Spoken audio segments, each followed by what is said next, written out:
அனைவருக்கும் இனிய வணக்கம். இன்றைய சிறுகதை கதையின் தலைப்பு கசக்கும் உண்மைகள். கதை ஆசிரியர் எஸ். கண்ணன். கதை பதிவு நவம்பர் 3, 2020. என் பெயர் நிர்மலா.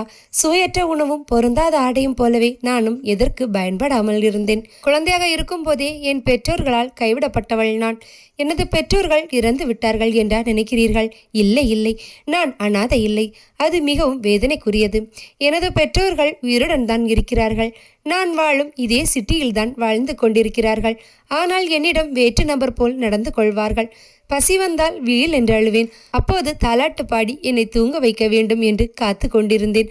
ஆனால் நான் தொட்டில் படுத்து கொண்டிருக்கும் போதே என்னை தனியாக விட்டு போக அவர்கள் முடிவு செய்து விட்டார்கள். எதையோ இழந்து விட்டோம் என்று கவலைப்படக்கூட தெரியாத வயது அது. இன்னொரு பெண்ணை திருமணம் செய்து கொள்வதற்கும் அவள் மூலமாக பிள்ளைகள் பெற்றுக்கொள்வதற்கும் நான் பிறந்தவுடனே என் அப்பா என் அம்மாவை விட்டு விலகி சென்றார். பிறகு என் அம்மாவும் என்னை விட்டு சென்றார். அவருக்கும் ஒரு ஆண் மீது காதல் ஏற்பட்டது. ஆனால் எனக்கு அன்பு என்றால் என்னவென்று தெரிந்தால்தானே அதை நான் இழப்பதற்கு. பிறகு என் தாய்மாமா வீட்டில் நான் பரிதாபத்தோடு வளர்க்கப்பட்டேன். புரிந்து கொள்ள போதுமான வயது வந்தபோது என் தாய்மாமா தான் எனக்கு என் பெற்றோர்களை காட்டியவர். சோகம் நிறைந்த கண்களுடன் அவர்களை நான் பார்த்தேன். என்னை அருகில் இழுத்து கட்டி அணைப்பார்கள் என்று நினைத்தேன். ஆனால் முகம் தெரியாத ஒரு நபரை பார்ப்பது போல் அவர்கள் என்னை பார்த்தனர்.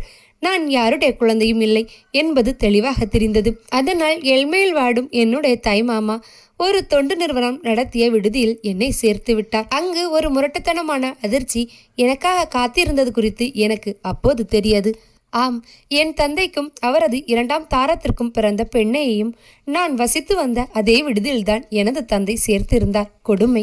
ஒவ்வொரு நாளும் அவளை பார்க்கும்போது நான் தேவையில்லாதவளாக ஒதுக்கப்பட்டதுதான் என் நினைவுக்கு வரும். அவள் மீது எனக்கு எந்த காழ்ப்புணர்ச்சியும் இல்லை. நாங்கள் அடிக்கடி பேசிக்கொள்வோம். நான் யார் என்பது அவளுக்கு தெரியும். அவளுக்கு நிச்சயம் தெரியும் என்பதை எனக்கு தெரியும். இருந்தாலும் இது மிகுந்த வலியை தந்தது. என்னுடைய அப்பா அவளை அடிக்கடி பார்க்க வருவதோடு விடுமுறை நாட்களில் அவளை தன்னுடன் வீட்டிற்கு அழைத்து செல்வார். என்னையும் தன்னுடன் அழைத்து செல்வாரா என்று நான் மௌனமாக ஏங்கி காத்திருப்பேன்.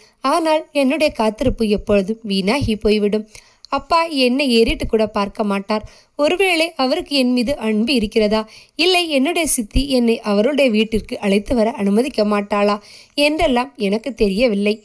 அவர்கள் பார்வையில் படாதபடி நான் தனியாக சென்று வேதனையுடன் குலுங்கி அழுவேன். மற்ற குழந்தைகளைப் போல விடுமுறை நாட்களை நான் எதிர்பார்த்து காத்திருக்கவில்லை. என்னை பொறுத்தவரையில் விடுமுறை என்றால் பணம் சம்பாதிக்க பெட்ரோல் பங்கில் போய் வேலை செய்ய வேண்டும். இல்லை என்றால் எனக்கு சாப்பாடு கிடைக்காது.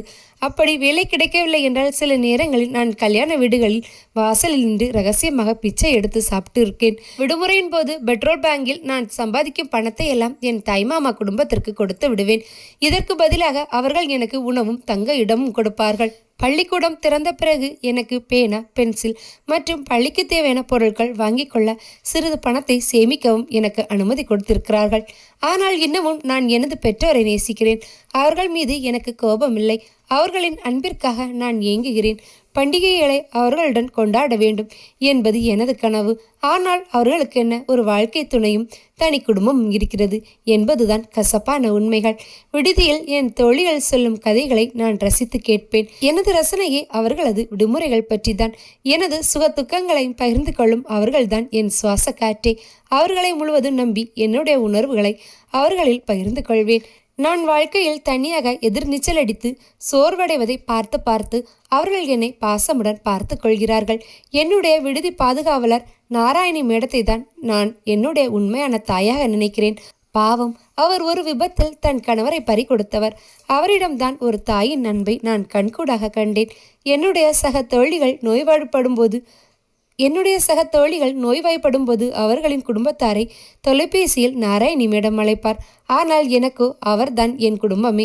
அவரால் முடிந்ததை அவர் எனக்கு செய்கிறார். அவர் எனக்கு சிறந்த உடைகளை வாங்கி தரும் தருணத்தை மிக சிறப்பாக உணர்கிறேன். ஒருவரால் நேசிக்கப்படும் போது ஏற்படும் உணர்வை என்னால் புரிந்து கொள்ள முடிகிறது. ஆனால் பொதுவாக வாழ்க்கையில் ஒருவர் சந்திக்க விருப்பப்படும் சில மகிழ்ச்சிகரமான விஷயங்களே இல்லாமலும் வாழ்வதற்கு நான் கற்றுக்கொள்கிறேன். உதாரணமாக, எனக்கு பிடித்த உணவை சமைத்து தருமாறு என்னால் யாரிடம் கேட்க முடியாது. நான் தற்போது 9ஆம் வகுப்பு படித்துக் கொண்டிருக்கின்றேன். 10ஆம் வகுப்பு வரை படிக்கும் மாணவர்கள் மட்டும்தான் இந்த விடுதியில் தங்க முடியும். அதற்கு பிறகு எங்கு செல்வதென்று எனக்கு தெரியவில்லை. என் தாய்மாமா இனிமேல் எனக்கு உதவ மாட்டார்.